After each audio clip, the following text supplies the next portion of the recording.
विशाल, अब रुख करते हैं खबरों की ओर। बंगाल बॉर्डर पर बिहार के एसएचओ की मॉब लिंचिंग अब राष्ट्रीय फलक पर तूल पकड़ रही है। देखिए इस रिपोर्ट में।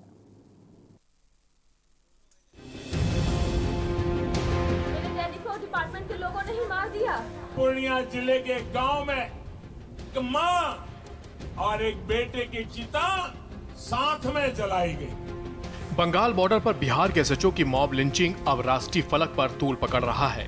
पक्ष हो या विपक्ष, हर कोई मामले को सियासी रंग देने में लगा हुआ है। बंगाल के उत्तर दिनाजपुर में किशनगंज एसएचओ अश्विनी कुमार को भीड़ ने पीट पीट कर मार डाला। मॉब लिंचिंग की इस घटना को प्रधानमंत्री नरेंद्र मोदी ने अपने संबोधन में उठाया। पूर्णिया जिले के गांव में एक मां और एक बेटे की चिता साथ में जलाई गई। हालांकि जंगल राज बिहार में कायम है, लेकिन बंगाल की चुनावी रैली में पीएम मोदी ने एसएचओ की पीट पीट कर हत्या का मुद्दा उठाते हुए ममता और उनकी पार्टी टीएमसी को कटघरे में खड़ा किया। प्रधानमंत्री ने एसएचओ की हत्या को ममता के जंगल राज को जिम्मेदार ठहराते हुए बंगाल से जंगल राज के उखाड़ फेंकने के लिए वोट देने की अपील की। पूर्णिया जिले के गांव में एक मां और एक बेटे की चिता साथ में जलाई गई। बहुत हृदय विदारक दृश्य था। मां की मृत्यु अपने बेटे की हत्या के सदमे से हुई थी। के न्यूज के लिए राजेश कुमार की रिपोर्ट।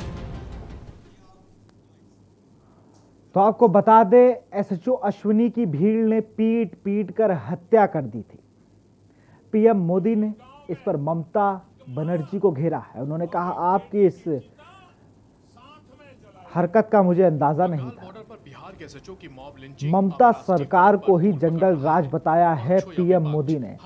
आपने तस्वीरों में सुना कि शहीद एसएचओ की बेटी ने कहा कि उनकी हत्या उनके स्टाफ के लोगों ने ही करवाती है। इस घटना को प्रधानमंत्री नरेंद्र मोदी ने अपने संबोधन में उठाया। तो कहीं ना कहीं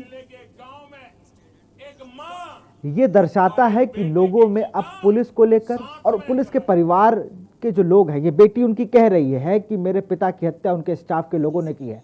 इसी खबर पर ज्यादा जानकारी के साथ हमारे स्टेट हेड राजेश सिन्हा जी जुड़े हुए हैं। राजेश जी, जिस तरह से नरेंद्र मोदी जी ने भी, प्रधानमंत्री हमारे, उन्होंने ममता सरकार को घेरा है, लेकिन उनकी बेटी ने जो बात कही कि मेरे पिता को डिपार्टमेंट के लोगों ने ही मार दिया, इस पर क्या कहें? जी, शहीद अश्विनी की बेटी नैन्सी ने रोते हुए बताया कि उनके पिता की हत्या की गई है। गश्ती दल के किसी भी सदस्य को खरोच तक नहीं आई, लेकिन उनके पिता कैसे मारे गए? नैन्सी लगातार गुहार लगा रही है। नैन्सी ने बताया कि उसकी दादी इस सदमे को बर्दाश्त नहीं कर पाई और अगले सुबह वियोग में अपनी प्राण त्याग दी। इस दौरान के न्यूज से बात करते हुए नैन्सी ने सीबीआई जांच की भी मांग की है।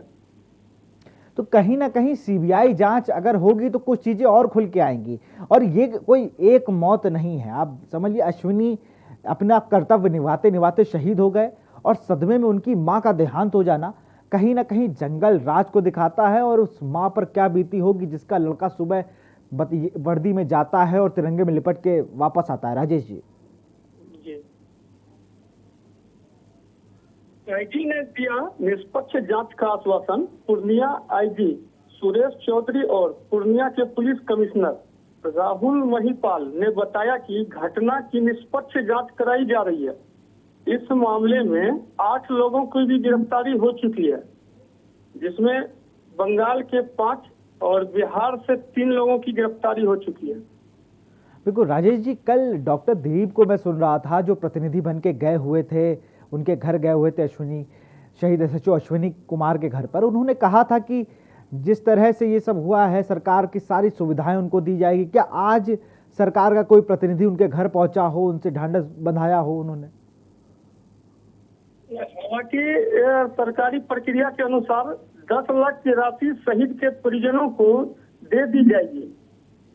पूर्णिया जोन के सभी पुलिस अपने एक दिन का वेतन जो लगभग 50 लाख का होता है वो देने का निर्णय किया गया है।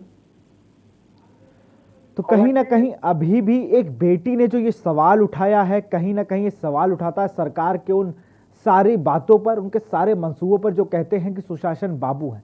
5 लोग बंगाल के होंगे, लेकिन 3 तो बिहार के ही थे। और सिर्फ एक मौत नहीं, इसने पूरा एक घर उजाड़ दिया।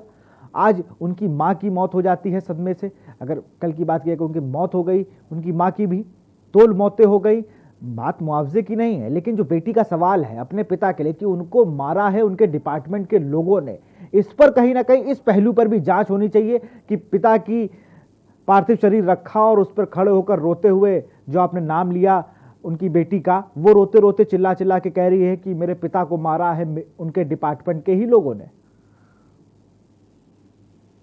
ऑपरेशन के दौरान अश्विनी कुमार के अपराधियों से मुकाबला के दौरान पीठ दिखाने वाले किशनगंज सर्किल इंस्पेक्टर तथा पुलिस टीम में शामिल अन्य लोगों को भी इस मामले पे सस्पेंड कर लाइन हाजिर कर दिया गया है।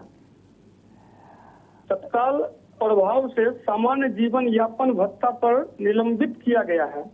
बिल्कुल, ये कार्रवाई नहीं है, कैसे से इन पर भी केस होना चाहिए। जैसे 8 लोगों पर केस हुआ है वैसे इन पर भी केस होना चाहिए। और कहीं ना कहीं एक सुशासन बाबू जो कहते हैं अपने आप को, सिर्फ बोलते हैं, कहीं ना कहीं जंगलराज दिख रहा है। तमाम जानकारी के लिए राजेश जी बहुत बहुत शुक्रिया आपका। तो आज जिस तरह से प्रधानमंत्री नरेंद्र मोदी ने ममता सरकार को बताया कि ये हरकत का मुझे पता नहीं था कि बंगाल में ये सब भी होता है।